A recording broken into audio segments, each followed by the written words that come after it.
Hi, Mitchell Levy, global credibility expert, and I am so loving this series, Leaders Living Their Values, where I get to talk to super cool and amazing humans about them and how they're living their values. And Bill Heisch is no exception. Bill, welcome. Glad to have you. Thank you, Mitchell. I would like to throw out a softball question and say, Bill, hello, who are you? Wow, that's not so softball. Or you can hit it however you want. uh, I think that all of us play different roles in life. I mean, I'm a father and a grandfather and a husband and an entrepreneur, and I think that everybody has those kind of a pie slices of pie sort of personality when they're all the roles you play. Uh, I think that an underlying value of mine is kindness. Hmm. So when involved in a role, I see it through the lens of being kind to the other parties in the role.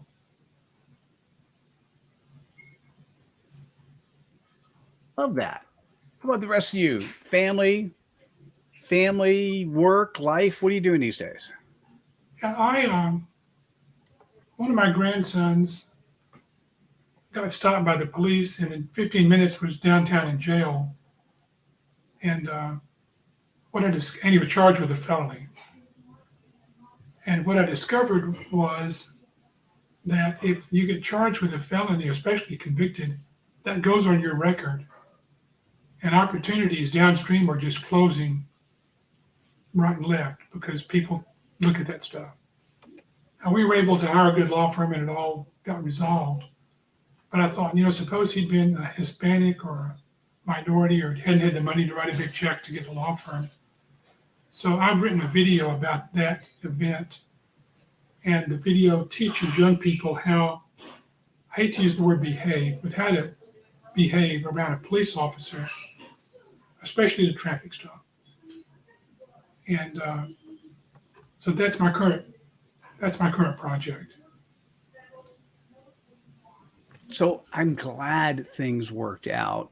What happened? What was he?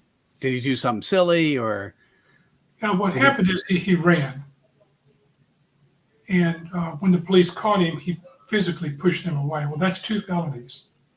wow. Running is a felony, and touching a police officer felony. So sometimes you hear about kids running and getting shot, and uh, that was a risk he took unknowingly. And I Wow. asked him, I Lucky. asked him, I asked him later, what were you thinking? He said, Granddad, I didn't know what to do. I just panicked. And in that moment of panic, he just reacted, in hindsight, inappropriately by running. And just yesterday, in fact, I was talking to a therapist about this, and she said that young men's brains don't fully connect until they're 25. And the part that doesn't connect is the risk assessment part. Ooh. And that's why you see so many young men do really goofy things because they don't do a very good job of assessing the downstream risk of that. Oh, So interesting. it's very interesting to me. And and what I don't want to have happen is for a young man's future to be ruined because he gets pulled over, does something stupid, gets arrested, and then that ends up on his record. And he can't join the military. He can't become a police officer, ironically. There are many colleges that won't accept you if you have a felony on your record. So how can we help prevent that? I think through education. Here's how to behave, hands on the wheel, very clear communication with the officer.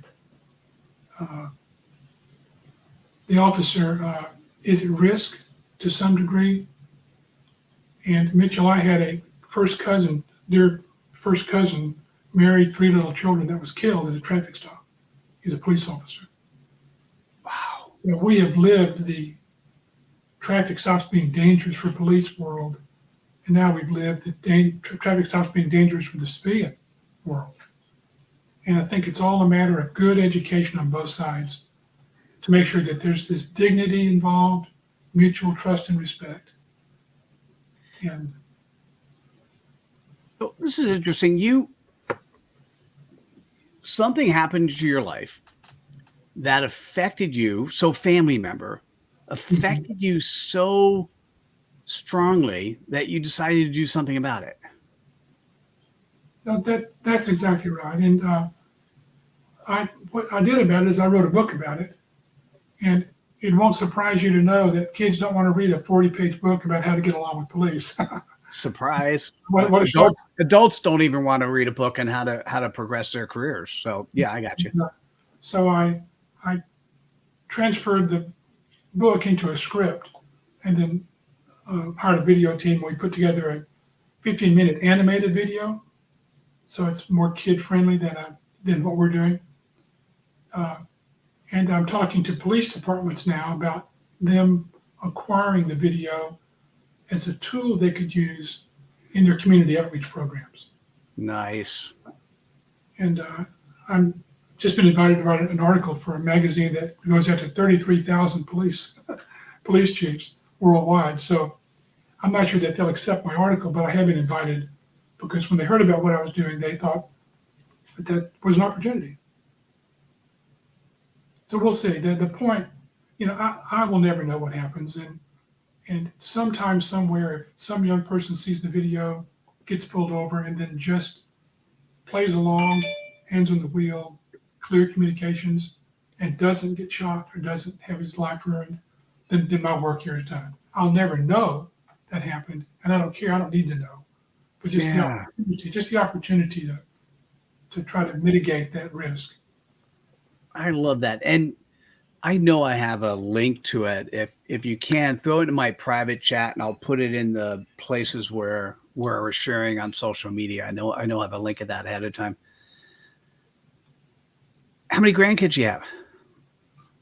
It's funny, I have 2 daughters and then 5 grandsons. Wow. We had the boys, now we have 5, and we had the girls, now we have 5 boys. It's great. I love it. I just love it. That's awesome. Oh, and I got to meet one of your daughters. That's awesome too.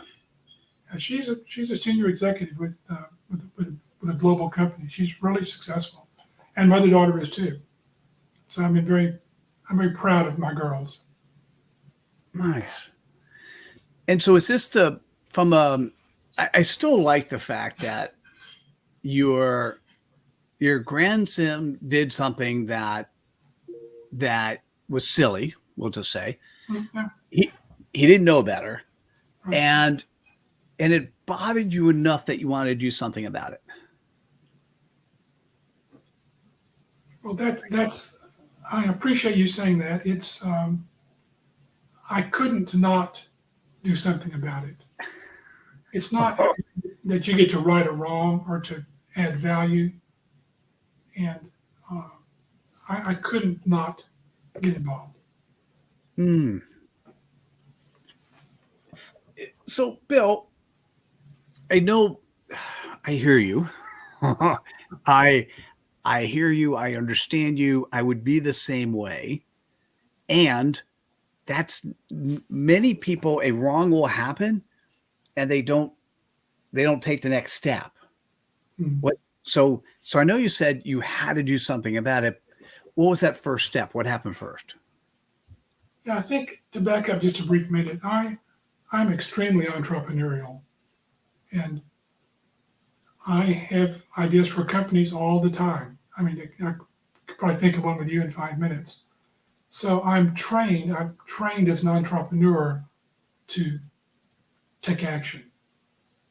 If you have an idea for a business and don't try it, you'll never know, right?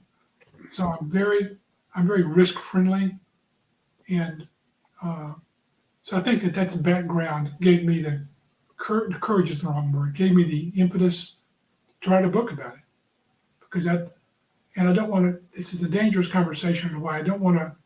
My concern, if he had been black, he might have been shot, or Hispanic, he might have been shot. And not every kid has a mother, my daughter, who could write a big check to retain one of the best law firms in Austin, right? So So given that not everybody has those advantages that we have or he has, it doesn't seem fair. Yeah. You want the law to be applied, and they're not being critical of the law because he did what he did. But I just think it comes down to education, Mitchell, being you can't behave, none of us can behave in a certain way or know something. I was a math major in college. Well, that's education. You're not born with a knowledge of calculus, right? So I was looking for that link. Is there a website I should think about going to with the link? There is a website I put together for police chiefs to look at. It's stsle.com. Sam, Tom, Sam, Larry. There we go. One STSLE. Got it. Oh, and the video's there. The video is embedded in the website. And nice. Right. I remember looking at this. Okay. Let me share that on social. So tell me about, 2 daughters, yes, 5 grandsons. yes, sir. What values do you feel they share with dad or grandpa? What did you share with them?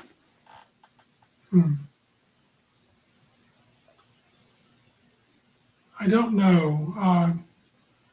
I'm very close to my daughters. They both live here in Austin. They've had multiple opportunities to get promoted and move, and they've turned them all down. And all 5 grandsons live here in Austin. So we get together a lot. And I think there's just that familiarity. So I don't mean feel sorry, but if your grandchildren are in Seattle, Washington, you live in Miami, Florida, you don't have the same opportunity to see them whenever you feel like it. And there's just something about the getting together for lunch and dinner all the time, all the family events. I take my grandsons fishing with me. There's just that. I read somewhere the other day that to have a best friend means investing time with them. I think that same formula probably applies even with relatives. You don't invest time with someone, then they can't really know you.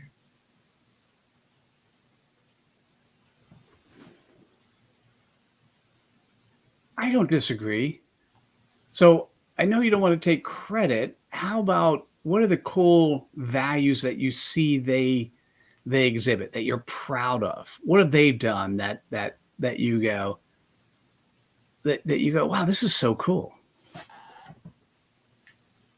I ought to get my daughter to come answer that question. I know you're being so humble. No,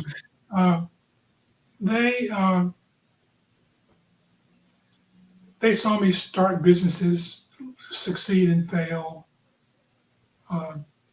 They saw me have a good attitude about it, succeed or fail. I think that part of it too, Mitchell, there's something about implied expectations. Both of them were at a high school program, and the teacher said, "What do you think a reasonable starting salary or some kind of salary would be?" And all the kids in the class said something like 25,000, and both of my daughters said $90,000 seems reasonable. Now, where did that come from, right? I mean, they just saw themselves as having, one was a class president, the other was, student council president. And they just always seemed to bubble at the top, always seemed to be confident. And I'm not sure I'm answering your question as well, but it feels like there was some implied, they never thought about not going to college. You know what I mean? They just had this formula, I think, that they were going to obey. I don't mean obey, but that they had opportunity to live by. Well, let me think about what I'm hearing, right? So you demonstrate service. Being an entrepreneur the way you are, one of the cool things is that you're coachable. By being coachable means you're listening to what's happening in the marketplace, and then you're being a servant leader. You just take it a step further, and you're being, hey, what product can I create to service this need that I'm hearing about. And sometimes I'll make a lot of money, sometimes I won't. Does that sound about right? That's exactly right. The one thing I'll add to it is everybody has to agree that you've got a problem. And if the customer and everyone in the game has to agree that there's a problem. And then once we agree there's a problem, then there's a time for a solution. There's a time to put a team together to solve it. But that's the start of making a change for the better. Using dignity and leadership as the background for that making things better. Yeah. So that definitely got transferred over to the kids. One of the things, these are all values of being credible. One of the things are having the intent and commitment to do the right thing. I love the concept. And so listen, if you're listening or watching, being able to share the web page that we put in the chat, it includes the video. How long is the video again? It was like, I kind of remember. 15 minutes. So it's 15 minutes that we're just going to say could change and save your life or the lives of those teens that are driving. And their future. Well, that was the change. The saving, the change would be if you knew 15 minutes could, and I watched it was well done. I'm going to say simple. And what's interesting is simple is not always easy. I think that my challenge would be if one of your listeners has a teenage driver, then let them look at the video. Somebody just said, I will watch as I have a 16-year-old. Thank you. That's exactly right. And then, and the kid, I promise you, the kid who watches the video and they get pulled over by the police, they're going to act differently. I promise you, because it gives them confidence, doesn't it? Knowledge. When you say what gives them, I'm thinking confidence gives people, knowledge gives people confidence. What do you think gives them confidence? I think that we tend to make things up if we don't know any better. And if a kid has never been stopped before, then they don't have any knowledge to go by because they've never been stopped before, right? So they're going to make it up that there's something wrong here, that they're afraid. Oh, never thought about that. And so when they watch the video, they say, well, here's how the law works. Here's how the police work. Here's how it works. So yes, you were speeding. Yes, it's your fault. Yes, you're going to be courteous. And maybe you'll get a ticket. And but you deserve a ticket. But you don't deserve to be harmed. So right. let's mitigate the risk for the officer, right? By keeping your hands in plain sight. If they ask for your wallet, you don't reach under the seat to get it, because the officer is going to think there's a weapon under the seat. He may think that. Now, if you said, my wallet's in the glove compartment, I'm going to go get it, sir. One hand's, then the officer's level of anxiety falls because he sees what's going on instead of supposes what's going on. Yeah, interesting. Hey, Bill, I don't know if I ever asked this. What was the funnest business you ever created? What an unusual question. I like it. I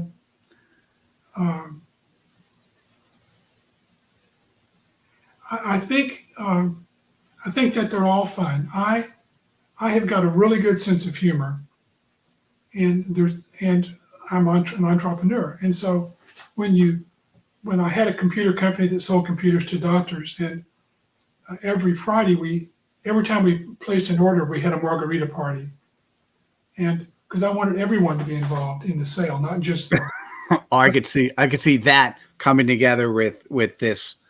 Well, I guess if you're teens, you're not drinking theoretically. Okay, sorry. No, you're right. No, but it was the team that won the deal. It wasn't the salesperson. So how can we all Mm, celebrate together and the programmers get it? But unfortunately, the company got so successful we had to quit doing it because we were having a margarita party every day, so we couldn't do that anymore. But it's when you're an entrepreneur, it's fun. It's fun to have an idea, to uh, have it work and make a difference. It's just fun. And sometimes it doesn't work financially, and that's sad. But sometimes it doesn't work financially. So part of mm. part of the risk, part of the game. So what was okay? So that was fun. How about most successful, most unsuccessful? And you could define what success and unsuccess means. Yeah. One of the companies I started on a golf with an idea on a golf course. We ended up merging the company and going public.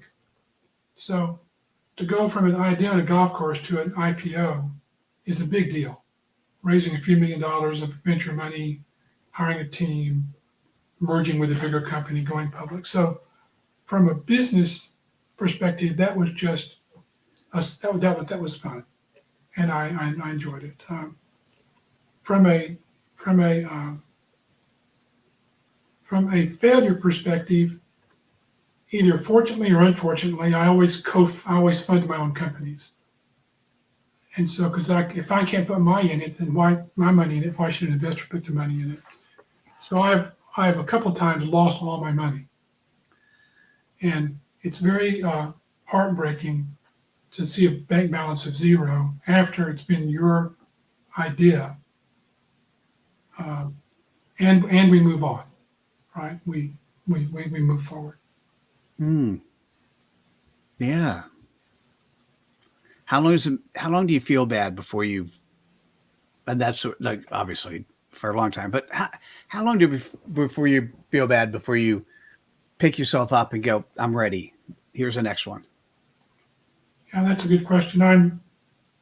One time I had a company and I had a big deal with an oil company, and the day before they closed the deal, they got bought by somebody, and I had put everything into it. And you know what I did, Mitchell? I stood up in my office and I put my forehead against the wall of the office.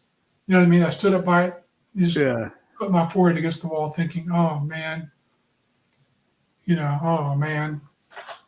And then you go forward. I mean, you go forward. I can't blame myself for it because sometimes things happen. Sometimes it's my fault. Sometimes it's things happen, and so you move forward. Yeah. Yeah, I could see it. I yeah, I could see it. It's a problem, I but think it's I think it, the other thing. I don't mean to cut you off, but I think the other thing is my wife believes in me. I've been married 55 years, and this part of so cool. You said that the other day. Congratulations.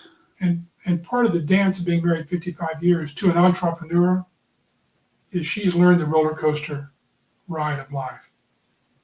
She's learned the good times and she's learned the bad times. And if she was on the call now, she would say she couldn't be happier. Hmm. There's there's drama and there's loss and there's glory, and then the roller coaster falls off the track sometimes. Yeah. But it's her support. I think it along. I think she believes in me. And back to my kids, that may be something else we didn't talk about. I think my kids believe in their dad. You know, Uh, and and when people believe in you, it gives you courage, doesn't it? yes. Oh, yes. Nice. But you did something. By the way, I'm happy to say I have that type of wife as well that believes in me. We've been married 33 years. Well, congratulations. Thank you. And yes, roller coaster. Got that. Yes. Um, and I know what I did with with my son.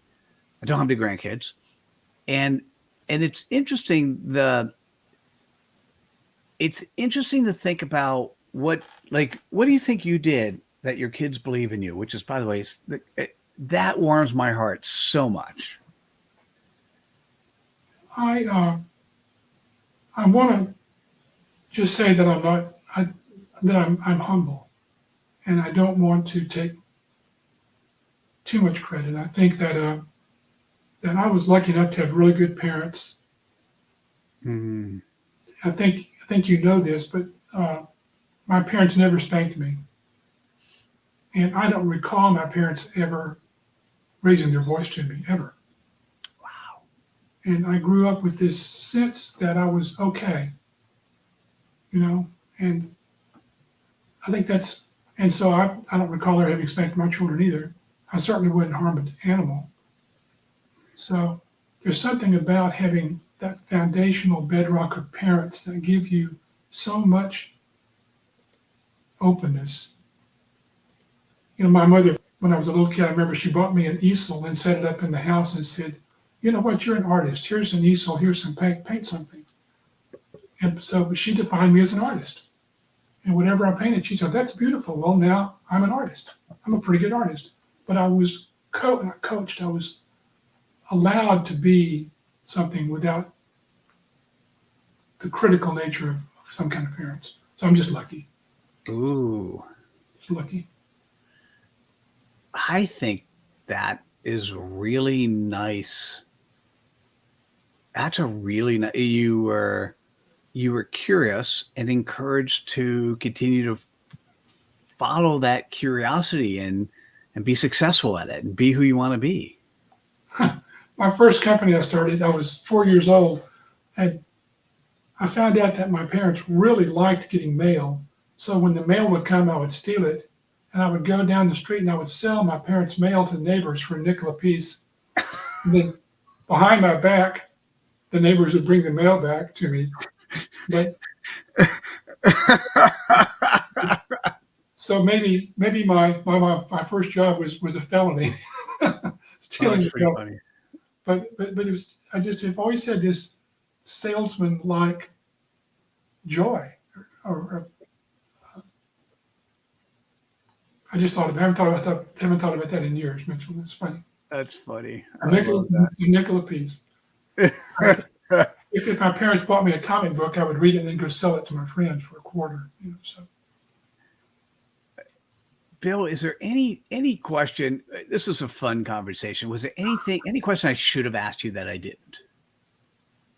that's a great question as well.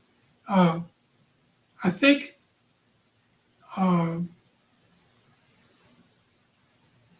well, a couple of things. I think ask me if I'm happy would be a good question. And just the other day, I was talking to a woman I hadn't met before, and I asked her if she had any hobbies. And that took her back. She said, "No one's ever asked me that before," which I thought was interesting. But I got a whole new insight into her by just saying, do you have any hobbies?" And so, but I think back to your question. I would just have to say that I'm just. If you said, "Are you happy?" I would say, "Yes, I am." Now I'm getting older. I'm not a spring chicken anymore, and but I'm still happy. I'm still optimistic. That's a good thing. I still have an optimistic attitude about my life. Hmm. I don't think I'd change anything. I think, if you go back in time and think, "Gosh, if I'd done this or done that," what you realize is like a time travel, isn't it? If you'd done something different, then you wouldn't be where you are today, would you? Because you would have taken a different path. So I wouldn't go back in time, and I wouldn't change anything because I'm happy the way I am now. That's so cool. Do you mind if I make an observation based on what you just said? No. So many people live life with the expectation that they want to create a legacy, which they think is building a building or something, having their name on something. Mm. To me, I believe you have been living your legacy by being who you are. And as a result of that, you've helped your family and your friends and obviously the businesses you've created, but you're living your legacy and enjoying your life now. And to me, that's very credible. Well, again, that's very sweet of you, and I do agree with you in terms of legacy is not a building you build; it's the difference you make in people's lives, right? And I can imagine that someday in the future, the kids will talk about after I'm gone.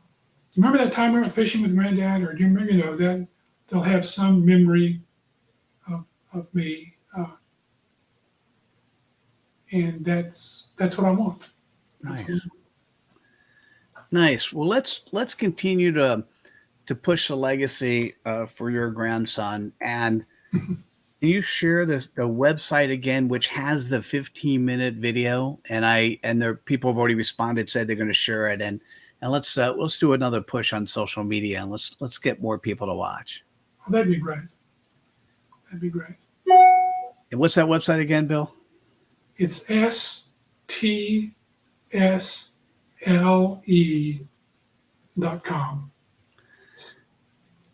Yeah, so I see it. It's stsle.com. Safe traffic stop. It's it's kind of it's simple, it's straightforward, and it's a way in which you can help. Obviously, not just your grandson. Hopefully, you share this with all his friends. But if you're a parent or you know kids, I think sharing this website just makes so much sense. If you have somebody in the law, actually, ooh, good point. I have people in the law enforcement community in my family. I'll make sure we share this with them so they can share it. Well, that'd be good. Um, a police chief is busy and they're hard to make a sales call on. They're hard.